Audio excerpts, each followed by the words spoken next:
kinds of companies. Fantastic. Kimberly Clark. Right, so Mary, does macroeconomy really matter to Warren Buffett? In today's world, we have a new president, there's bombings going around, threats of nuclear, interest rates, tax rates going down, all these things. Do they really matter, Mary? What's your view? What's, about the Buffett's point of view? Yeah, let's stick with Buffett because we don't want my point of view. If you want my point of view on politics, you should read my blogs. But you know what? Macro, I say, it's messy. It doesn't really matter. It doesn't matter to a value investor. Warren is bought under Republican presidents, under great presidents, in recessions, under Democratic presidents. He wanted Hillary to win. He thinks Donald Trump is a buffoon. The only time really, there were two times that it was war that affected the stock market, when World War II broke out and when the Japanese bombed Pearl Harbor. And that only affected the stock market actually about 1%, and for a short period of time. Other things, affect the stock market, like bubbles, and for every bubble there is a pin, that tech bubble when things are getting overblown, or real estate and banks and banking systems are not really in great shape, and derivatives and all of those kinds of crazy things were going on that caused the Great Recession. Those are things that affect, economies. Politics affect economies, but we're such a global economy now, and we're so interconnected that we really have to depend upon each other. And I don't think, we can't let one fall. Everyone was worried about Greece. Back then I said, it's not going to happen. We will not let that happen, because all world economies know that it's a fine-tuned machine. Now, talk of war is scary, and we never want that.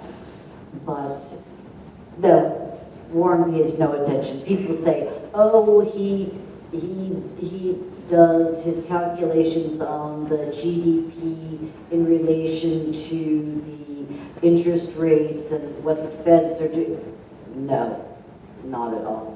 Mary, some people actually have this concern that quantitative easing, people are actually printing money, governments are printing money all over the world, and we are not really out of a recession. So that's a fear a lot of people actually have. So does this whole printing money thing, how does this affect the stock market, and how we investors should react? Well, I think you can't, quantitative easing, and honestly, if we look at Greece, it's my personal opinion, if they never went with the euro, they could have printed drachmas and they would have never been in the state that they got into, As long as a country can print money to help themselves get out of a situation, maybe it's not worth as much, but you're not, that dependent. But it's just like these cryptocurrencies now, and Bitcoins. Okay, I want everybody to fess up. Who in this room owns Bitcoins? Raise your hand. Less than Tokyo. Not as bad as Japan, okay? There's just a few. Like everybody in Japan raised their hand. I was like, whoa.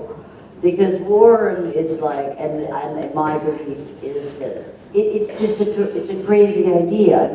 It's a transferring of money. Warren used to say in 2014, he's like, if I write you a check, I'm transferring money. It doesn't make that check more valuable. And Bitcoin originally, I think, was meant to transfer money without anyone knowing about it necessarily. But I wrote a piece on Bitcoin actually on my website because everyone was asking me about it, and I couldn't wrap my head around it. I was like, okay, wait a minute, you know, all of these different cryptocurrencies, and you know, is there a coin? You know, and then my friend said, no. He's like, I invested in mining, and I'm like, oh. He said, yeah, there's machines that mine. I'm like, oh, really? So there's a machine that you buy that mines the coin and a coin. He's like, no coins. I'm just like, well, he's like, it prints out a sheet every day, and it tells me that my mining machine made 0.000, some minuscule amount of Bitcoins. And one Bitcoin is $4,000 now. 6,000? Oh my God. So, yeah, it's getting worse. Okay, this is what I'm talking about, this kind of thing.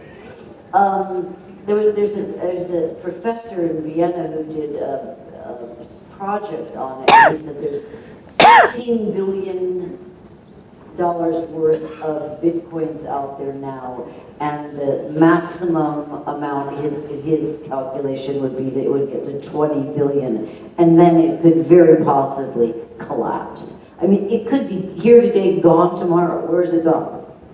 Who are you going to go after? So, I'm not, and neither is Warren, into any cryptocurrencies or Bitcoin. So I would sell them. If they're $6,000 now, sell them. and buy some great stock. Interesting. So exactly what Warren was investing. If you came on 4,000 and now 6,000, you better sell. Oh, if you're somebody who makes those Bitcoin machines, the mining machines, yeah, I guess you understand. So an interesting story. In fact, in 2013, there was this interview which happened where the interviewer in CNN actually asked Warren Buffett whether he'd invest in Facebook. And Warren basically said, it's not that I feel negative or positive about it, it's just that he doesn't understand Facebook, right? He doesn't understand it, he doesn't even own a Facebook account.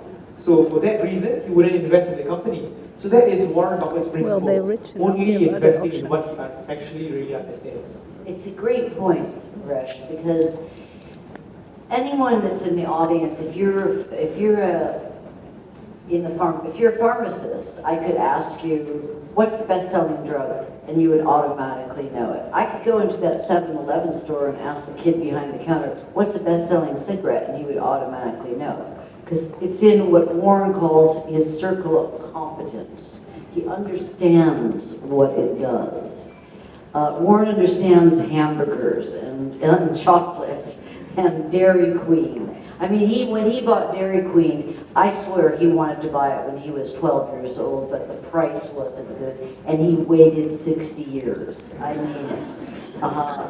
But, it is buying something that at least you have an understanding about. People used to say, Warren Buffett, this is a great one. I was in Thailand a couple of years ago, and I was going on CNBC the next morning to just talk about, some stuff, business. And I was just laid in the bed, I was jet lagged, I turned on CNBC to figure out, let me hear what's going on in Thailand on CNBC. And I laid my head down, and all of a sudden I heard, Warren Buffett buys Apple. And I was just like, oh, what? And it was there, I changed the channel, BBC, Buffett buys Apple. Buffett's never bought technologies. Everybody with Jim Cramer, everybody was talking about it. It was insane, they were going crazy. And I was like, oh my God, now I had previously, I must say, I had written on my blog 3 articles about Apple. And I had bought it for my son, but it was because he understood Apple. I don't want to get off track with this. So I knew I had to stay up that night. I was like, shoot. The first thing they're going to ask me on CNBC is about Warren Buffett buying Apple. It was so weird. It was $1 billion buy.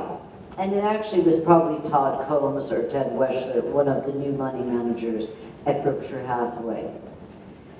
Earlier in the week, what I was going to talk about was that Warren spent $39 billion buying a company called Precision Cast Parts, which nobody ever heard of before, which makes all these parts for airplanes that are getting older and other manufacturing things.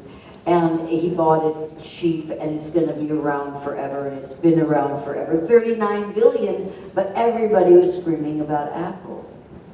So I had to go and I wrote this article called Apple and Why, and it was this. You know, I went back and I looked, and in 1994, in the annual report, Warren said, we acknowledge that technology is going to change people's lives. We know that.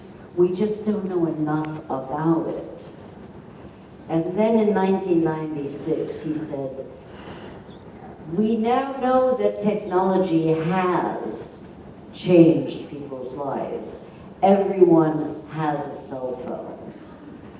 He said, but we just didn't know, we don't know yet, and we don't know how to study up on which company is going to be the leader. And that was 96. And then Apple grew and grew, and then it knocked AT&T off the Dow Jones Industrial Average. It was the #1 stock.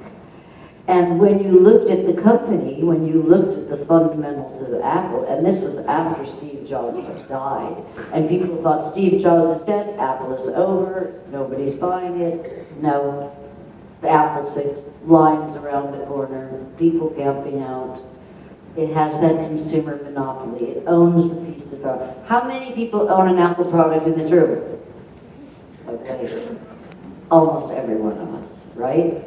So then you look at the company, its debt, they can pay off, I don't know what it is right now, but what at the time, a few years ago, I think it was a $60 billion, when they're earning $200 billion. So they could pay off their debt within 1 year's worth of earnings.